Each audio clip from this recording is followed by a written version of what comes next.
고립 은둔 청년을 지원해온 한무리교회의 청년 지원 사역이 한국기독교교회협의회 청년 프로젝트로 선정됐습니다. 지역사회를 다양한 방식으로 섬겨온 한무리교회는 마음의 짐을 견디기 힘들어 고립 은둔 생활을 하는 청년들을 지원해왔습니다. 한무리교회 백광근 목사를 만나 이 시대 청년들의 아픔과 교회의 지원 노력에 대해 들어봅니다. 목사님 안녕하세요. 네, 안녕하세요. 한무리교회가 펼치고 있는 청년 지원 사업이 한국기독교교회협의회의 청년 프로젝트 사업으로 선정이 됐습니다. 한무리교회는 어떤 교회이고 또 목사님 본인 소개도 더불어서 한 말씀 해주시죠. 저는 장로교 통합 측 안양노회에 소속되어 있는 백광흠 목사라고 합니다. 한무리교회 담임 목사로 함께하고 있고요. 우리나라에서는 신학과 사회복지를 공부했고, 그리고 미국에서는 영성을 공부했고, 2017년도부터 한무리교회 담임 목사로 사역하고 있고요. 우리 한무리교회는 작고 그리고 소박하고 평범한 교회입니다. 우리 한무리교회 교우들은 정직한 사람들입니다. 내가 믿고 있는 것에 따라서 살아가려고 애를 쓴 사람들. 나의 겉모습과 속마음이 어긋나지 않게 살아가려고 애쓴 사람들. 제가 존경하는 사람들이고요. 교회가 참 자그마한데 이 지역사회에서 40년 가까이 해온 일들 이렇게 보면 아, 놀랍다, 위대하다 이런 생각이 듭니다. 이분들이 그 사단법인을 3개를 세우고, 그리고 그 사단법인 아래 여러 개 지역아동센터, 그리고 장학회, 또 어려운 형편의 청소년 관악단, 발달장애 아동센터, 또 어린이 무료 급식소까지 교회가 운영하기도 하고 지원하기도 하고 함께하기도 하고, 또 이 교인들이 다 대표나 센터장으로 맡아서 일하고, 저도 그곳들의 이사로 일을 하고 있고, 2017년도 공부 다 마치고 왔는데 한두 달만 담임 목사님 찾고 있는 교회인데 설교를 좀 부탁받았어요. 그런데 어느 날 이분들이 저희 집에 찾아오신 거예요. 그러면서 하신 말씀이, 목사님, 저희들이 오랫동안 지역사회를 섬긴다고 애를 써왔는데 이것을 지속하려면 우리에게 영성이 필요합니다. 우리와 함께 해 주십시오. 근데 그 말 듣는데 이렇게 감동이 있는 거예요. 그래서 함께 합시다 됐죠. 여기 오면서 이제 제 개인적으로 목표가 이곳을 거쳐갔던 참 좋은 목사님들 이름에 누만 되지 않게 해야겠다. 지금도 목표입니다. 그 많은 복지사역들 하면서 이제 작년 1년 준비하고, 그리고 올해부터 고립 은둔 청년들 돕는 일들을 시작하게 되었죠. 교인들과의 과거 만남에서 느꼈던 감동을 말씀하시는데 찬찬히 말씀하시는데 얼마나 교인들을 사랑하시는지 그 마음이 느껴지네요. 한무리교회가 지역사회 고립 은둔 청년 지원 사업을 이제 본격적으로 펼치게 되는데요. 사역에 대한 구체적인 내용을 좀 뒤에 듣도록 하고요. 먼저 고립 은둔 청년이 어떤 대상들인가 좀 궁금합니다. 일반적으로 고립이라는 것이 그 정서적으로 또 관계적으로 단절이 되어 있는, 그래서 지원을 받거나 도움을 받거나 대화를 하거나 이런 관계들이 이렇게 단절되어 있는 상태. 은둔은 그래서 방이나 집안에만 머무르는, 보통 학자들은 그것을 한 6개월 정도 봅니다. 그 기간이 6개월 정도 이렇게 쭉 지속되면 고립 은둔 청년들로, 물론 조금 예외가 있을 수도 있겠지만 규정이 되는 것 같아요. 우리나라에는 정확한 통계가 지금 계속 발굴되고 있으나 한 53만 명에서 60만 명 내외로 그 정도 있을 것이다 추정만 하고 있습니다. 청년의 시기는 사람들이 이제 인생 전체에서 가장 왕성하게 활동도 하고 뭔가 좀 의욕이 넘치는 시기라고 생각할 텐데 청년들이 왜 혼자 이렇게 사회로부터 고립돼서 지내는 것인지 그 이유가 궁금하네요. 바로 그래서 그러지 않을까요? 저도 그렇고 최 기자님도 그렇고 20대 생각해 보시면 지금 말씀하신 게 가장 왕성하게 가장 중요한 시기에 사회에 진입해서 사회활동을 해야 되는 때잖아요. 그런 생각을 한 적이 있었어요. 20대 이렇게 제 개인적으로 보내면서 너무 중요한 일들을 앞두고 이 기간에 집약되어 있는 시간이다. 예를 들어 그때 진로가 있죠. 취업이 있죠. 고등학교 때까지는 그냥 쭉 학생들, 부모님, 선생님 쫓아서 오면 되는데 어느 순간에 이제 졸업하면서부터 사회에 발을 디디게 되잖아요. 그리고 진학하고 또 취업하고 그리고 이제 결혼까지 가정을 꾸리는 일까지 해야 할 일들은 참 크고 중하고 사회적으로 요청되는 것이 너무나 압박도 있고 그리고 과중하고 개중에는 여러 이유로 또 예를 들어서 아주 세심한 친구들 또 마음에 여러 어려움이 있는 친구들 그리고 취업을 시도하고 진로를 시도했다가 실패한 친구들 영향을 받겠죠. 그게 가장 중요하고 활동적인 시기니까 역설적으로 예전에는 우리나라가 그 공동체가 많이 살아있고 또 가정들도 친지들도 연결되어 있기 때문에 상대적으로 그런 성향이 있는 친구들이 혼자 고립되거나 은둔될 수 있도록 허용이 잘 안 됐을 것 같아요. 계속 노크를 하고 누군가 찾아오고 그런데 지금 사회가 많이 바뀌었지 않습니까? 저는 보면서 그건 너무 나약해서 그래. 좀 더 힘을 내면 좋지. 우리도 더 힘든 시기 살았어. 이렇게 이제 그 다음 윗세대들은 얘기하는데, 글쎄요. 그 시기에 그 친구들이 감당해야 될 아주 버거운 몫이 있고, 또 저마다 짐들이 다 다른 까닭에 그거 아주 신중하게 잘 들여다봐야 되지 않을까. 중요한 시기고 힘든 시기라서 오히려 그들이 느끼는 그 압박감 더 큰 것 아닌가 이런 생각이 좀 듭니다. 예. 그런데 한편으로는 아까 고립운둔 청년의 수가 대략 5, 60만 명에 이를 것이다라고 네. 말씀하셨지만 사실은 대다수 더 많은 청년들은 이 사회와 적극적으로 소통하면서 살아가거든요. 왜 이 청년들 50만, 60만에 이르는 이 청년들은 그러지 못할까? 어떤 뭐 다른 요인들이 있지 않을까 싶은 생각도 해보게 되는데요. 먼저 이제 인터뷰한다고 했을 때 제가 고민했던 단어가 고립은둔이라는 단어였어요. 아, 예. 그러니까 마치 그게 어떤 현상, 어떤 질환, 어떤 증상 이런 것처럼 개인적으로 저도 편안하지가 않고 그런 현상을 말하는 단어가 필요함에도 불구하고 왜냐하면 매우 솔직하게 저희들의 인생을 이렇게 살아가면서 여러 어려움들 겪잖아요. 그때 어떤 말 합니까? 아, 저 친구 잠수 탔어. 이렇게 말하잖아요. 그 은둔한 거잖아요. 네. 내 전화, 카톡 다 씹고 모습 드러내지 않아. 고립한 거잖아요.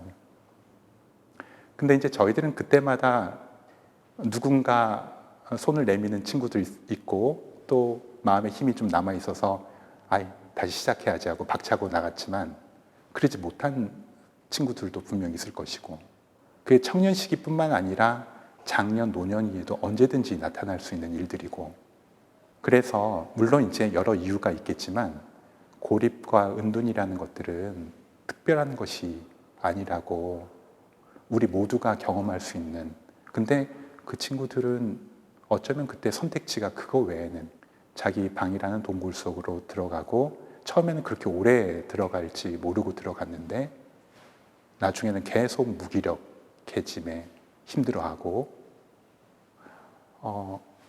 이런 것들을 조금 우리가 이해해야 하지 않을까? 그러면 그게 특별한 혹은 나와는 아주 동떨어진 이것은 아니구나. 우리 모두가 보편적으로 경험할 수 있는 어떤 경험들을 그들은 아주 심하게 겪고 있는 것이구나. 이 얘기를 좀 해야겠다 생각이 좀 들었어요. 두세 가지 이유가 있는 것 같아요. 이거를 그 청년 시기 20살부터 바로 시작됐다고 보기엔 좀 무리가 있고요. 여러 두세 가지 이유가 있는데 초등학교, 중학교, 고등학교 때도 관계와 사회생활을 하는데 이 친구들이 내색은 하지 않았지만 어려움들이 있었겠죠. 그래서 지인들과 부모님은 우리 애가 갑자기 저래요 라고 말했겠지만 실은 갑자기 그렇지 않습니다.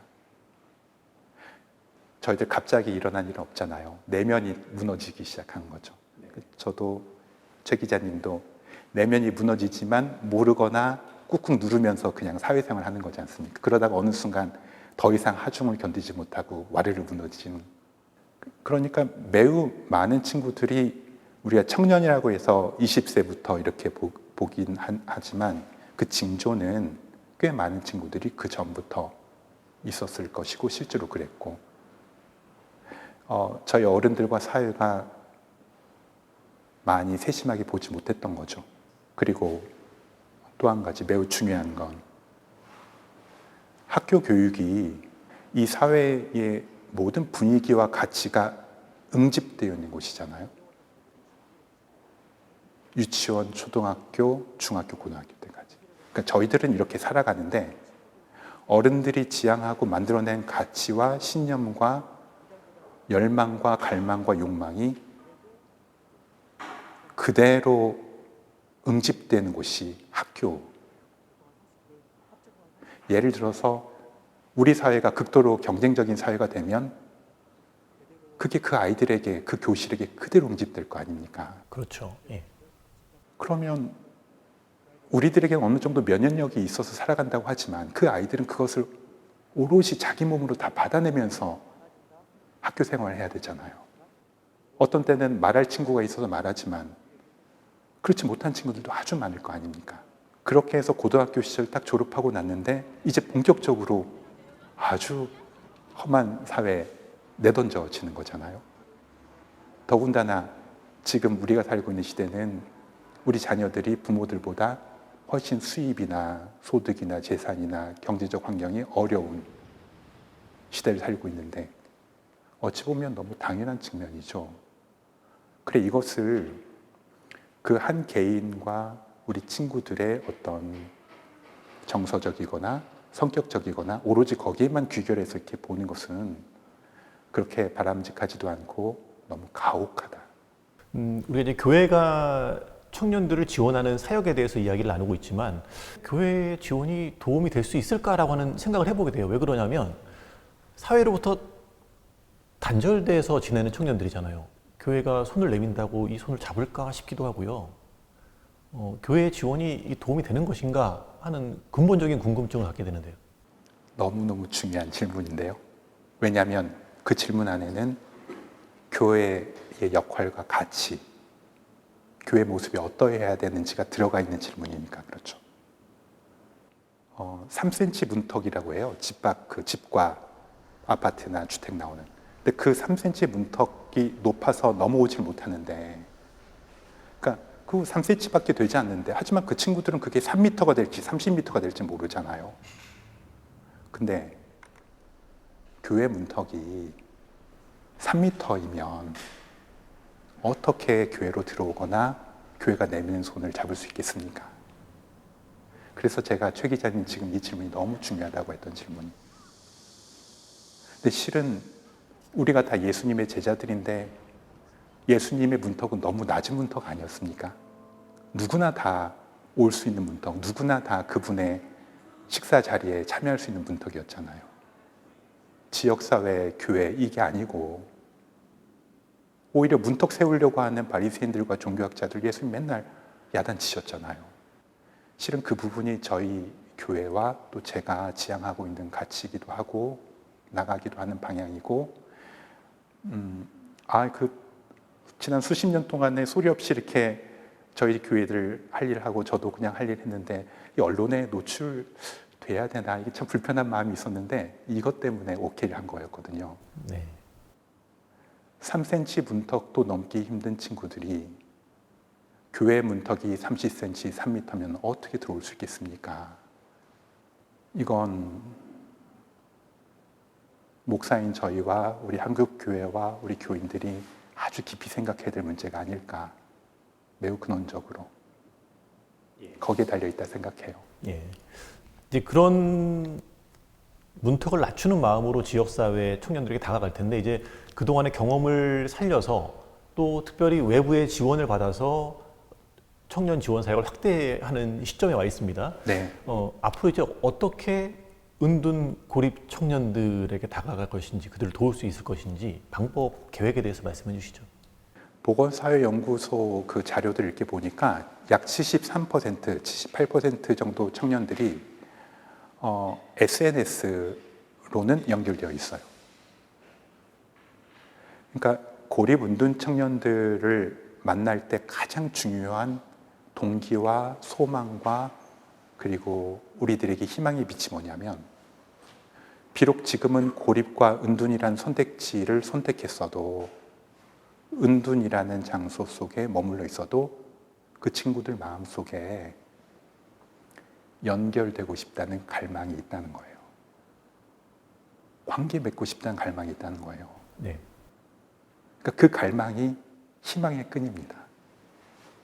그 제럴드 메이라고 하는 알코올릭 환자들 다뤘던 의사가 수십 년 동안의 환자들 다루면서 발견한 것이 아무리 삶이 형편없이 망가진 사람이라도 그 마음속에 진정한 사랑을 받고 싶고 하고 싶은 갈망이 있다는 것을 자기는 알았다.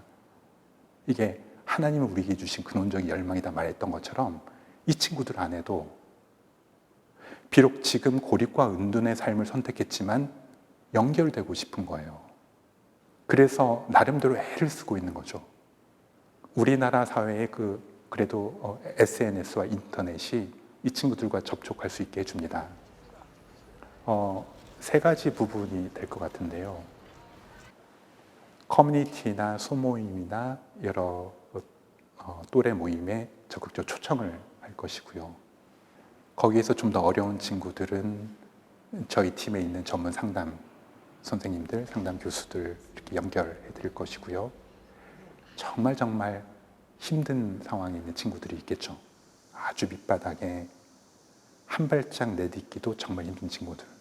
그러니까 그 어떤 상황을 생각하면 좋으냐면 우리들 몸의 면역력이 극도로 낮아져 있어서 조금에도 그냥 아픔을 겪고 상처받는 그런 상태. 커뮤니티로 나올 수 있는 친구들은 초청해서 그들 또래 모임들, 다양한 또래 모임들 이렇게 이끌 것이고 또 때때로 상담이 필요한 친구들은 연결할 것이고 그렇지 못한 친구들한테는 오늘 안녕이라는 서비스를 프로그램을 이렇게 할 거예요. 특별한 게 아니고요. 안부 묻는 거예요. 네. 안녕하고 그냥 안부를 묻는 거예요? 오늘 안녕. 딱 거기까지. 아직 너 거기 있구나. 오늘 안녕. 그리고 딱 거기까지. 너무 많은 것을 요구하지도 않고 강요하지도 않고 끌어내려고 하지 않고 무슨 메시지를 주냐면 너는 혼자가 아니야. 그거 우리 예수님이 주신 메시지잖아요. 나도 너와 함께 있어. 그게 오늘 안녕이죠. 실제로 집 초인종을 물는다는 게 아니고 간단한 카톡 그리고 SNS. 저희 팀 중에서 실제로 하셨던 선생님이 계시고 그러면서 아주 천천히 그러나 희망과 신뢰하는 마음으로 손을 거두지 않고 손 내밀고 있을 것이고 그리고 어른들 잘못하는 거 기다릴 것이고 그렇게 진행할 것이죠. 끝으로요. 이제 고립돼 있는 청년들이 소통은 하지 않지만 지켜본다는 말씀하셨어요. 네. 아마 이 방송 보시는 분들도 있지 않을까 싶은데 네. 청년 당사자, 지금 고립돼서 지내고 있는 청년들 그리고 그런 청년들 곁에서 좀 안타까운 마음으로 보고 있는 가족들, 부모님 그분들에게 당부하고 싶은 말씀 있으시면 끝으로 한 말씀 해주시죠. 아주 중요한 마지막 질문인 것 같아요. 먼저 부모님들에게. 우리 모두가 부모잖아요. 장 루슬로라고 하는 프랑스 시인이 있는데 그분 시 대신 대답으로 들려드릴게요. 들어보세요. 다친 달팽이를 보거든 섣불리 도우려고 들지 마세요. 그는 결국 스스로 그 어려움에서 벗어날 테니까. 하늘의 여러 별들 가운데 제자리를 벗어난 별을 보거든 뭐라고 하지 마세요. 별에게는 그만한 이유가 있을 테니까 더 빨리 흐르라고 강물의 등을 떠밀지 마세요. 강물은 지금 최선을 다하고 있으니까. 우리 청년들에게 하고 싶은 말, 괜찮다는 말을 제일 듣고 싶어 했어요. 힘내라는 말이 아니고, 이겨내라는 말이 아니고, 괜찮다. 잘 견뎌줘서 괜찮다. 잘 견뎌줘서 고맙다. 그래, 잘 견뎌줘서 고맙다. 힘들면 조금 더 거기 있어도 괜찮다. 하지만 밝은 날은 반드시 온다. 혹시라도 누군가가 밖에서 거기 사람 있어요? 소리 들리거든. 네, 저 여기 있어요. 대답만 해주십시오. 그것으로 충분합니다. 괜찮다, 인정하는 마음, 있는 그대로를 받아주는 마음. 이 인터뷰를 통해서 우리가 우리 주변에 있는 청년들, 있는 그대로의 모습으로 받아줄 수 있는 마음들이 좀 확산됐으면 좋겠네요. 목사님, 오늘 말씀 감사합니다. 네, 고맙습니다.